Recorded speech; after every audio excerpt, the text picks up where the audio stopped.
Okay, now we'll move on to the next one. Answer the following questions. So here we have got some questions from this lesson and we need to find the answers for this. Okay. So shall we go with the first question then? Why did the Wright brothers arch the tips of the wings of their first aircraft? Why did the Wright brothers arch the tips of the wings of their first aircraft? So we have seen that in the lesson that the square-shaped edges of the wings were turned into arches, isn't it? So why did they do that?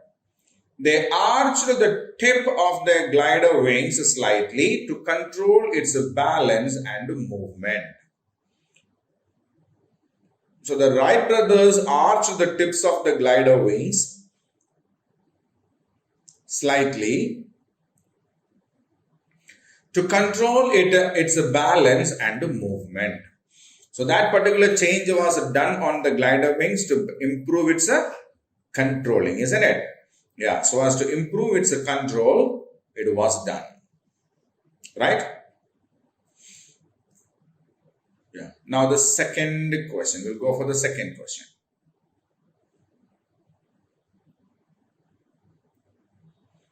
Why was the shape of the glider wings changed?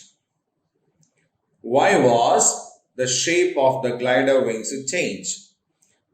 The Wright brothers thought that they could change the shape of the wings of the glider to fly it successfully.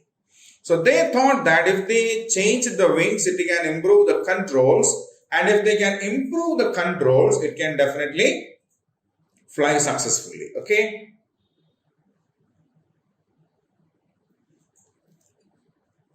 So the Wright brothers thought they could change the shape of the wings of the glider to fly it successfully. Right? Now we will go on to the third question.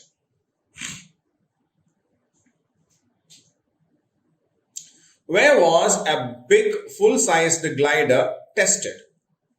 So where did they test fly a full big flyer, a glider?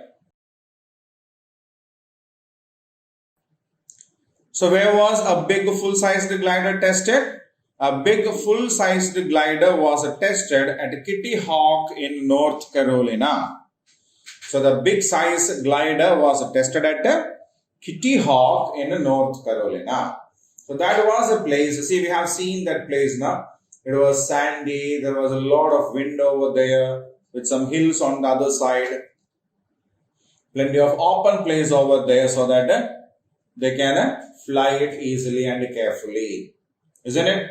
Yeah. So the big full-size glider was tested at Kitty Hawk in North Carolina. Okay. Now we will go for the fourth question. What was the weight of the biggest glider ever flown in 1901? What was the weight of the biggest glider ever flown in 1901? So what was the weight of it? The weight of the biggest glider ever flown in 1901 was 100 pounds. Okay. The weight of the biggest glider ever flown in 1901 was 100 pounds. And we have read that in the class. It didn't take off. Do you remember? Yeah, they tried to take off that. It didn't take off. Okay. Yeah. So these are the first 4 questions. Now I'll keep the screen the same for a minute for you to read these answers once again. And once you complete that, we will go on to the next set of questions.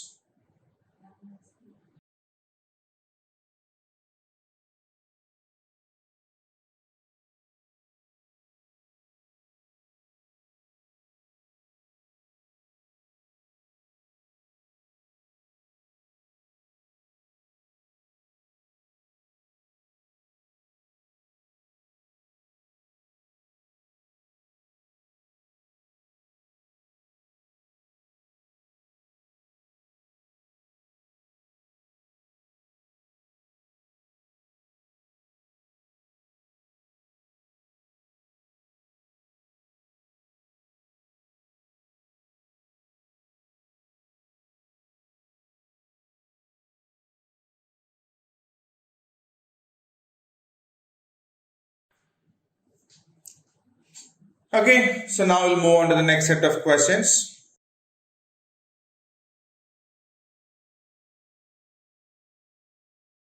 So the fifth question is, what was the name of the first motor-powered aeroplane?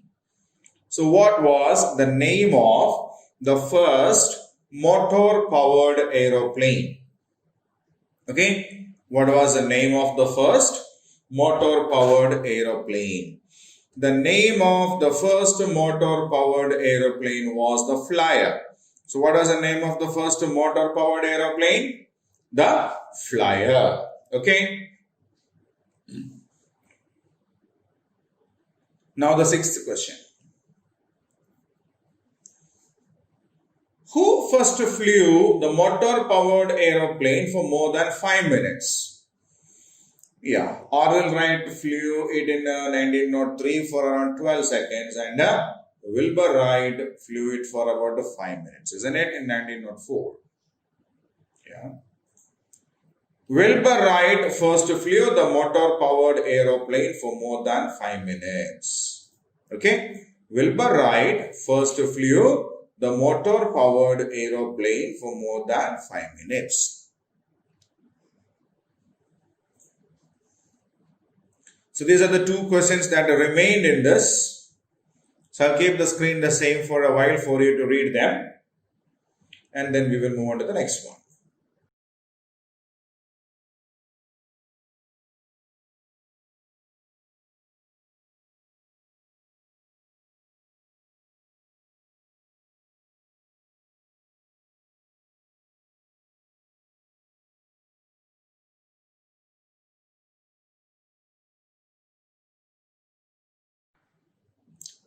We have HOTS here.